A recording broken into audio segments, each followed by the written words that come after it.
Oi você, leitora do Portal do Holanda, eu sou Humberto Amorim e estamos aqui firmes, fortes, de volta para abordar um assunto da mais extrema importância. E eu estou trazendo para falar com a gente sobre segurança e atitudes, meios, projetos, desenhos para que a segurança volte a ser, pelo menos na cidade de Manaus, no estado do Amazonas, uma sensação verdadeira. Porque um dos grandes problemas hoje, para quem mora em Manaus, é a falta até de sensação de segurança. E isso é terrível. Mas, como sempre, existe uma luz lá no fim do túnel. E quem segura essa tocha hoje em Brasília e, logicamente, nas visitas que ele faz a Manaus, é o deputado federal Alberto Neto, que nos brinda com a sua presença aqui na Hora do H. Ele vem a Manaus todas as semanas cumprir os contatos do seu mandato e aproveitou para tirar um tempinho para conversar com a gente sobre suas atividades e, logicamente, trocarmos umas ideias sobre seus pensamentos acerca de muitas ocorrências envolvendo segurança. Então, prepare-se, porque uma coisa é certa sobre o deputado Alberto Neto, que tem um histórico nas forças de segurança em Manaus realmente exemplar. Todas as pessoas que conhecem ele bem sabem da sua capacidade, que é retratada através de uma atuação definitiva em prol da segurança através das forças militares na cidade de Manaus. Então vamos conversar com ele. Hoje é o nosso deputado federal e vamos começar com Manaus, tá? Deputado, muito obrigado pela gentileza de vir até aqui na Hora do H conversar com a gente. Seja bem-vindo, como sempre, e muito obrigado mesmo por nos dar essa oportunidade de nós conversarmos sobre segurança pública na nossa cidade. Humberto, é sempre um prazer estar aqui, né? É uma entrevista sempre inteligente, com perguntas que interessam a população brasileira, né? Que está muitas vezes refém dessa criminalidade, e a população quer entender, tem essa luz no fim do túnel, existe, tem soluções para resolver esse problema? Então a gente está aqui para conversar sobre isso hoje. Deputado, também, né? Também. Deputado, eu estava num evento e de repente o prefeito de Manaus, Arthur Virgílio Neto, disse o seguinte, publicamente, estava todo mundo lá, inclusive eu era o mestre de cerimônias, eu estava do lado dele, ele disse, Manaus é uma das cidades mais inseguras do mundo. Ele disse, do mundo, ele disse. Então você vê, o prefeito da cidade diz isso, quer dizer, é realmente motivo para grande reflexão. Eu pergunto ao senhor, o senhor concorda com essa declaração do prefeito? E o senhor acha que realmente nós vivemos numa cidade insegura, violenta, e que a atuação das forças, né, de segurança tem que ser cada vez mais incentivada? Acho muito interessante o prefeito estar com essa indignação em relação à segurança pública do nosso estado, em especial em Manaus. Porque a guarda municipal do seu prefeito, ele não compra um armamento.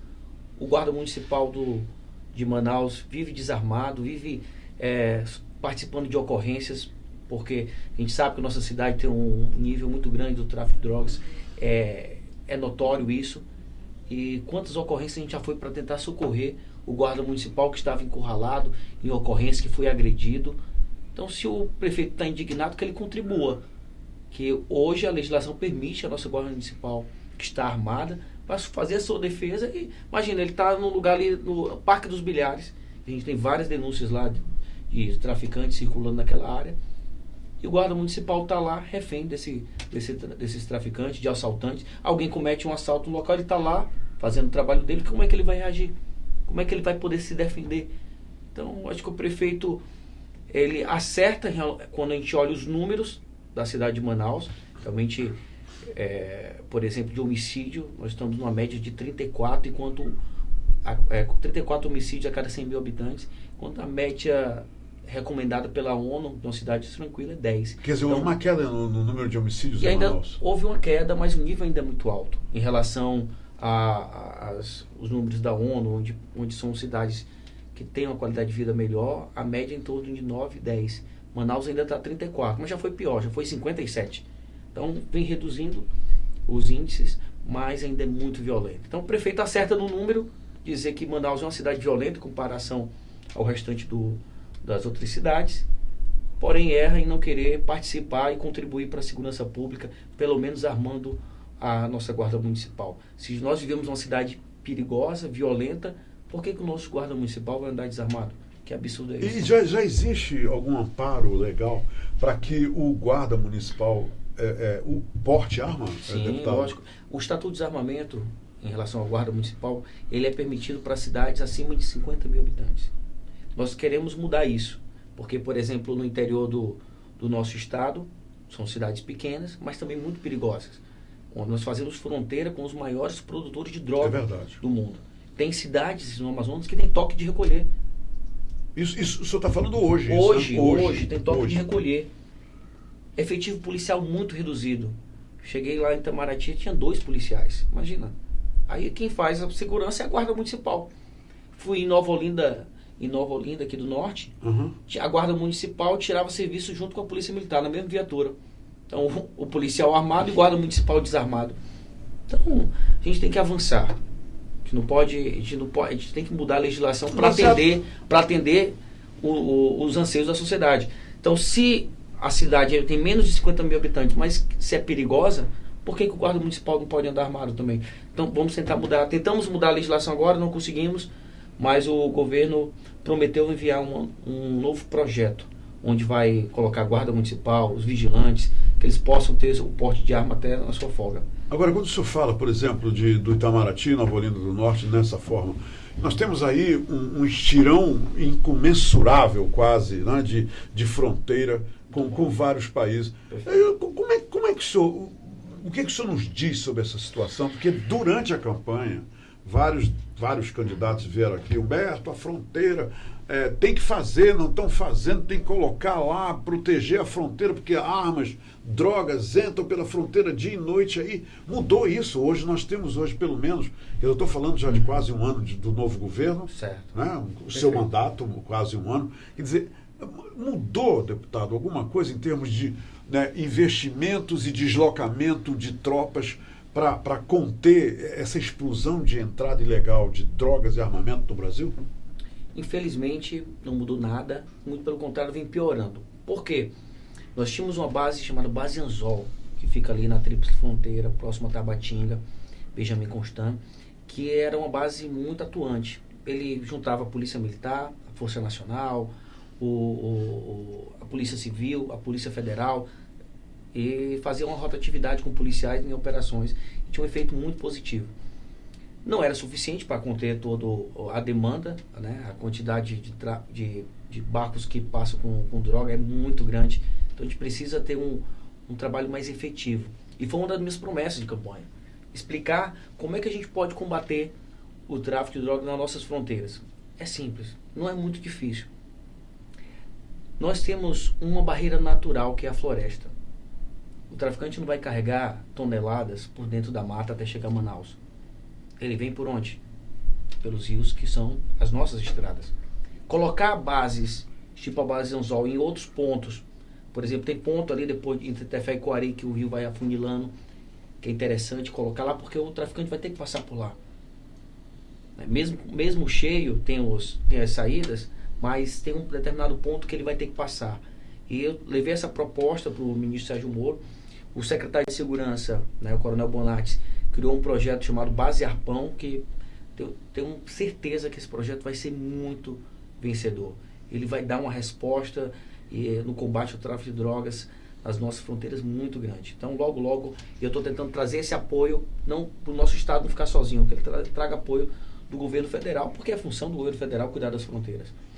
Então, logo ele vai estar falando sobre isso. O projeto chama-se Base Arpão. Então, são lanchas com blindagens, é um barco grande, tipo aquele barco pai, para dar suporte aos policiais, e vai ter um confronto muito, muito forte em relação ao tráfico de drogas. Tenho certeza que vai ser vencedor.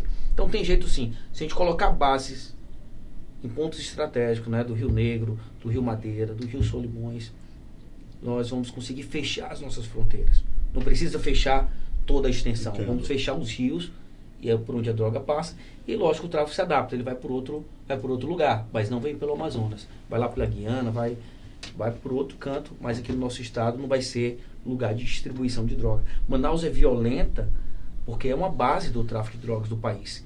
A guerra, na verdade, dentro do que acontece nos presídios, é pela disputa dessa rota, a rota da cocaína, a rota do skunk. Por isso que acontece esses massacres dentro do presídio. Hoje chamam de hub, o local onde muitos aviões Sim. se reúnem para ir para outros lugares. Manaus está virando um hub de drogas? Excelente analogia. É hoje um grande hub da cocaína e do skunk, né, para o mundo e para o restante do nosso país. Com essa disputa, a maioria dos homicídios acontecem relacionados a essa guerra do tráfico, e Manaus acaba se tornando uma cidade violenta. Deputado, o senhor usou a palavra confronto e isso me remete para uma coisa interessante. Recentemente houve um confronto entre a polícia militar e traficantes, né, jovens traficantes, e o resultado foram 17, como se diz popularmente, CPFs cancelados. Porque assim as manchetes colocaram lá. Me diga uma coisa. Existem comentaristas, eu ouvi hoje eu ouvi um comentarista dizendo o seguinte, que confronto é esse, já que não morreu nenhum policial? Quer dizer, eu queria que o senhor nos explicasse, de um ponto de vista militar, certo, de um ponto de vista de defesa, né, das forças policiais, qual é a definição de confronto? Porque esses camaradas hoje na imprensa, né, vão aí e dizem o seguinte, olha, que confronto é esse? Não morreu nenhum policial, morreram 17. Não tem marca de bala nas viaturas. Eu queria que o senhor nos desse uma leitura do outro lado do balcão, quer dizer, o lado das forças. O que é mesmo um confronto? Humberto, eu conheço muito bem aquela área, né, a área do bairro Crespo, Beco JB Silva, Rua Magalhães Barata. Trabalhei, fiz diversas prisões ali naquele local, um lugar muito perigoso. Prendi um traficante que tinha mais de 50 homicídios, que morava naquela área, dominava o tráfico, e faz toda uma população de refém. É um lugar assim muito complicado. Aquela área é dominada pelo tráfico. Então, o que foi que aconteceu naquele momento? Tinha uma disputa entre as facções criminosas, Família do Norte e Comando Vermelho, estavam em disputa, então a quantidade de traficantes armados era gigantesca. Né? Tava tendo já o confronto, tanto é que aparecem vídeos dos traficantes andando tal, pelos becos das vielas. E o que aconteceu? A Força Tática foi a primeira a chegar, já de cara teve logo um confronto. Foi apreendido uma arma calibre 12, uma espingarda, e na hora do troca de tiro um bandido morreu. Só que a Força Tática verificou que tinha a quantidade de traficantes armados era muito grande, pediu apoio, e a Rocan chegou, várias viaturas. O local não entra viatura, é um beco, aquele beco aqui da cidade é fácil reconhecer, é um becozinho, aí tem um igarapé embaixo, não passa viatura. Então as viaturas ficam fora e os policiais descem da viatura e vão fazer a chamada incursão. São procedimentos de segurança de tomar o terreno. E o que aconteceu é que entrou uma equipe para um lado, entra do outro e encurralou os traficantes. De maneira que os traficantes ficam encurralados e não se rendem, atiram. O policial não pode esperar levar tiro para poder revidar. Não, se você vê qual... eu estava na rua até ontem. Se eu ver alguém bandido armado, eu vou atirar. Vou esperar levar um tiro para depois atirar. Agora, como nós estávamos com uma grande equipe lá, bem armada, bem treinada, no momento que eles visualizaram bandido com fuzil, arma de guerra, metralhadora, pistolas, revólver, quer dizer que o policial que é bem treinado vai esperar levar um tiro para depois revidar? Não, quando a Rocan visualizou aqueles bandidos armados, não contou conversa. Foram para troca de tiro e, como são bem treinados, levaram vantagem, conseguiram surpreender. Essa é a grande diferença, né, deputado? A polícia é bem treinada, os traficantes não são. Eles entendem do tráfico, mas de manuseio da arma, jamais vão atuar melhor do que a Perfeito. Força Armada. Tem marcas de tiro dos traficantes nas paredes. Não vai ter na viatura porque a viatura não participou. Que fica, inclusive, lá fora. Ficou lá fora, ficou longe. Ficou longe a viatura do local. Então não ia ter marca de tiro na viatura. Tinha lá marca de tiro em paredes, que inclusive vai ter, a perícia já mostrou. Eu até fico meio, como eu posso dizer, vi advogados aí, representantes da OAB, questionando o trabalho da polícia, né, dizendo que achava muito estranho, mesma questão, eu vi isso, achava muito estranho, né, não ter morrido um policial. Olha que absurdo. Parece que já não basta morrer mais de um policial por dia no nosso país, precisa morrer mais gente para legitimar o trabalho. Só que a sociedade não aceita mais isso não. Não, a sociedade, inclusive, foi dito aqui numa entrevista, deputado, uma coisa que eu jamais vou esquecer, disse assim: Humberto, para quem a população telefona, para quem a população clama na hora que está no sufoco, os bandidos invadindo a sua casa, os bandidos assaltando, etc, etc. Para quem é que a população telefona? 190, para a Polícia Militar. A Polícia Militar. Perfeito. É isso mesmo. E, então essa comoção de valorizar o bandido e acabar com o trabalho da polícia, isso nesse governo Bolsonaro tem dado outro tom. Isso é mérito. Tanto é que é mérito desse governo. Os índices vêm caindo, né? A taxa de homicídio no país caiu em 40%. E o que teve de diferente? Agora nada. Há um trabalho sério, né, do ministro Sérgio Moro, que não aceita, um cara que luta contra a corrupção do nosso país. E o presidente valoriza o trabalho do policial. Inclusive, estamos querendo mudar a legislação para proteger mais ainda a atividade policial. E o resultado está aí. O bandido agora tem levado a pior. Inclusive, eu vi a gravação de um militar, ou soldado da Rocan, que disse o seguinte, que com a Rocan é o seguinte: ou ele vem em pé ou vem deitado. O senhor viu essa gravação? Eu vi. É muito interessante isso. Sim. Me diga uma coisa. Houve aí, pelos ministros do STF, né, o julgamento que o Brasil inteiro estava debruçado assistindo sobre essa questão da prisão depois da segunda instância, né? Sim. E agora foi abolido isso, do julgamento de segunda instância. Qual é a sua opinião? E o clima em Brasília em relação a isso, lá no Congresso Nacional? Porque o voto do ministro Toffoli, ele repetiu várias vezes que não, mas agora lá no Congresso pode mudar. Pode mudar. Vai lá jogou no Congresso, a bola pra gente, né? Jogou a bola para cá. Pro Congresso. Não, perfeito. lá eles podem mudar, aqui é isso. Lá eles mudam e vejam aí. É revoltante. A população não consegue entender por que bandido não fica preso no nosso país. Bandido com dinheiro, na verdade, que tem recurso para sempre conseguir embargos, protelar, exatamente, recorrer, consegue ir até as últimas instâncias. Tem casos, até que o ministro Barroso citou um caso de homicídio aconteceu em 91 e até agora não foi julgado, porque os advogados sempre acham uma brecha de embargo por cima de embargos. Fiquei muito decepcionado com essa decisão do STF. Inclusive, estive lá, junto com outros deputados, entregar para o ministro Dias Toffoli, dizer que foram em torno de 88 deputados assinaram, dizendo que somos contra o fim da prisão em segunda instância. O sentimento da população é que, para liberar o ex-presidente Lula, toda uma sociedade vai ter que padecer. São mais de 5 mil presos vão ser liberados, segundo o CNJ, não são dados... Quer dizer, foi dado um direito a eles de serem liberados. Opa, estou cumprindo pena agora na segunda instância, mas acabou. Então tem o direito de recorrer para ser liberado.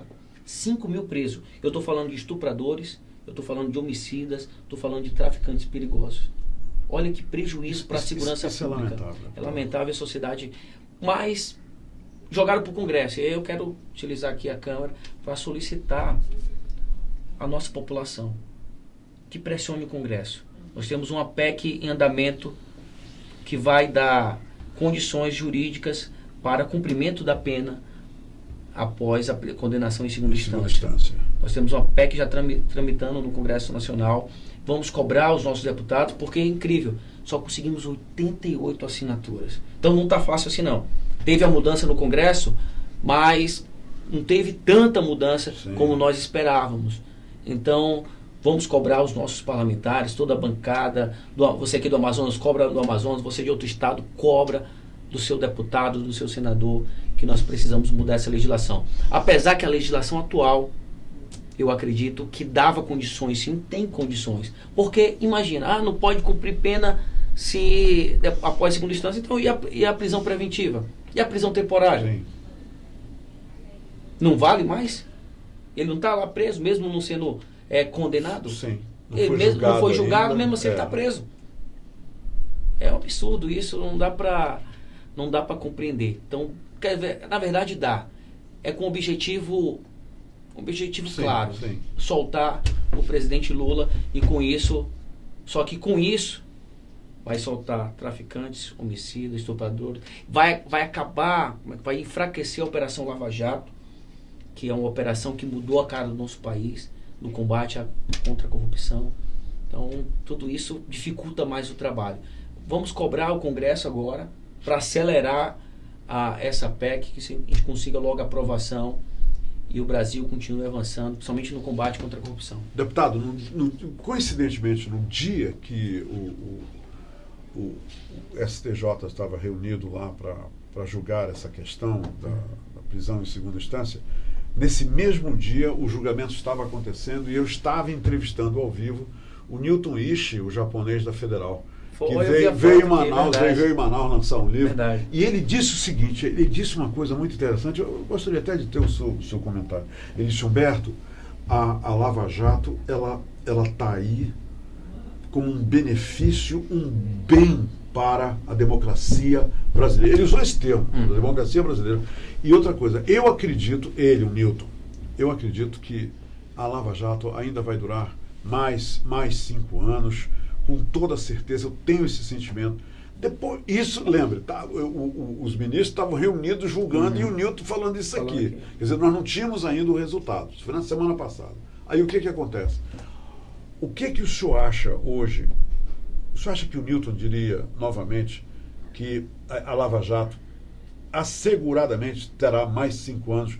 Porque até operações, nesse mesmo dia, 2 operações, uma em Salvador e outra em São Paulo, e a gente aqui na entrevista. O senhor acredita que isso enfraquece a Lava Jato de tal sorte que nem essa previsão de 5 anos ela pode até não ocorrer? A Operação Lava Jato, ela mudou a história do nosso país. Sim. Vai estar nos anais da história.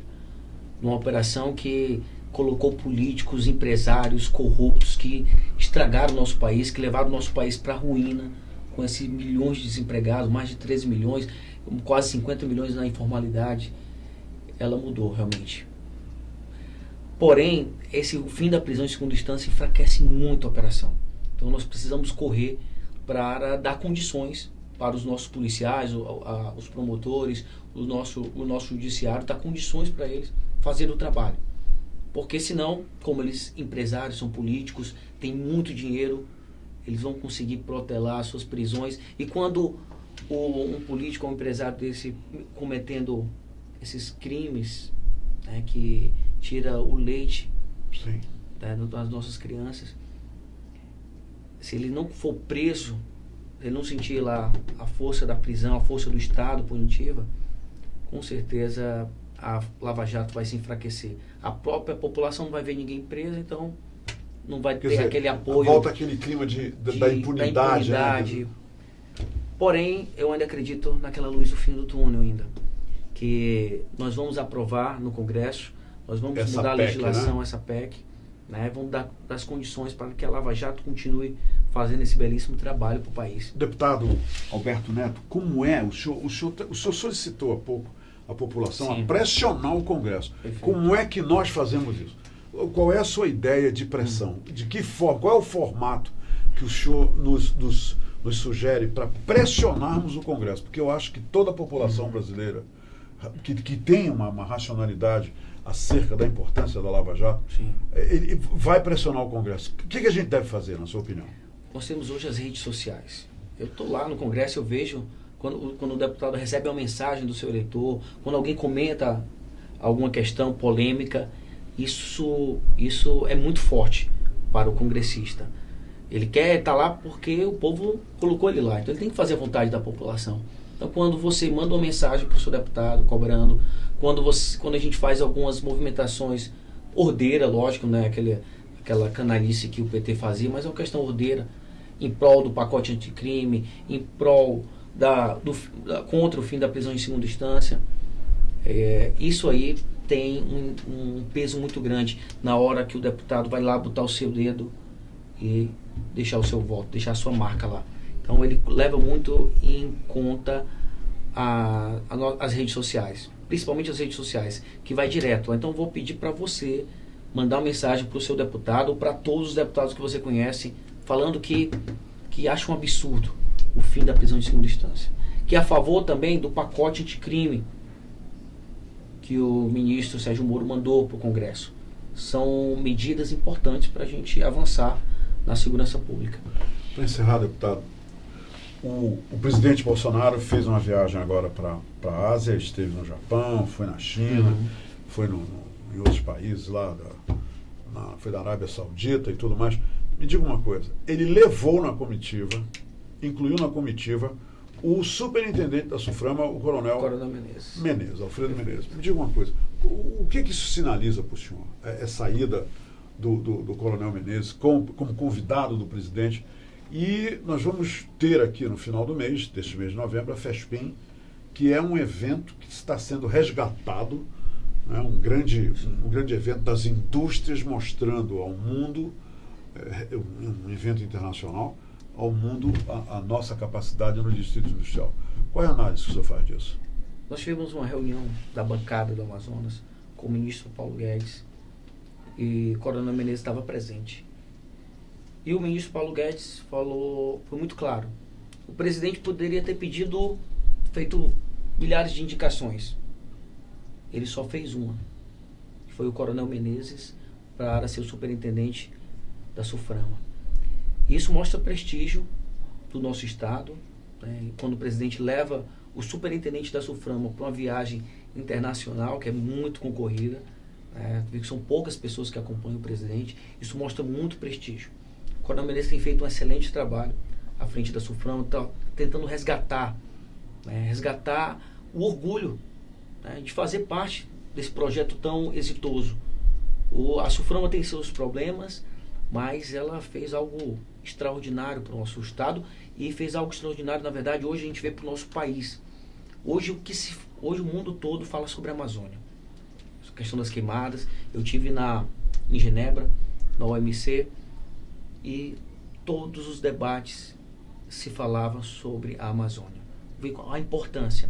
Então, se o nosso país não conseguir fazer um bom projeto de preservação da floresta, ele vai sofrer embargos internacionais. O nosso produto, o nosso agronegócio vai ficar em risco. A Europa não vai querer comprar, não vou querer comprar a carne do Brasil não, porque ela desmata a floresta, porque o gado está desmatando a floresta. Então a gente tem que entender que esse projeto da Zona Franca de Manaus, ele é muito grande. Ele, além de ocupar o nosso terreno, de reduzir as desigualdades regionais, ele também protege a economia do país, porque ele preserva a Amazônia. Porque se o homem não estiver empregado, ele vai ter que dar um jeito dele. Ele vai para a agricultura, como foi outros estados, vai para a mineração, como foi Rondônia, como foi o Pará, que desmatou. E hoje, graças à Zona Franca de Manaus, não tem nenhum estudo assim, científico sobre isso, mas quando a gente abre o mapa do desmatamento, a gente observa o nosso estado lá, 95% da floresta preservada. E isso, o presidente pode bater no peito. Eu estou preservando a floresta amazônica. Então o mundo não pode dar pitaco ou criticar o que a gente está fazendo, porque nós temos prova da preservação. Mas pode ter certeza que se não preservar a nossa floresta, o Brasil vai sofrer embargos financeiros. Deputado Alberto Neto, muito obrigado em nome de todos nós que fazemos o Portal da Holanda. Obrigado. Beto, sabe que se deixasse a gente conversava aqui o dia todo. A gente vai embora, a tarde inteira a gente vai embora. O papo é muito agradável, com certeza. Muito obrigado, obrigado mesmo. Tá bom? E parabéns pela condução do seu mandato, e o senhor com certeza está deixando os seus eleitores, aqueles que confiam no senhor, muito satisfeitos, porque a sua atuação é visível e a gente nota a sinceridade das suas ações, e parabéns por isso. Obrigado, parabéns, Amorim. deputado. Agradecer ao nosso povo, né? Agradecer e dizer que ganhamos uma luta, na verdade. A guerra não foi vencida ainda. Nosso país ainda precisa avançar muito em relação às desigualdades, né? Nós temos uma população gigantesca de desempregados e eu queria pedir para a nossa população não baixar a guarda. Aquela luta que fez mudar, tirar a esquerda do poder, de eleger um presidente, que a gente continue mantendo essa luta. Continua participando da política, não abandona não, que é a política que vai mudar a história econômica do nosso país, na segurança, em todas as áreas. Eu preciso da tua participação. Tanto é que o meu slogan é: o mandato é nosso. Quero usar as redes sociais, está lançando logo um gabinete virtual, aplicativo, e está vindo já sugestões de projetos. Eu quero fazer que a população participe cada dia mais do meu mandato e, na verdade, da política do nosso país. Obrigado. Um abraço. Boa sorte. Por hoje é só. Amanhã estaremos aqui mais uma vez. Obrigado pela companhia.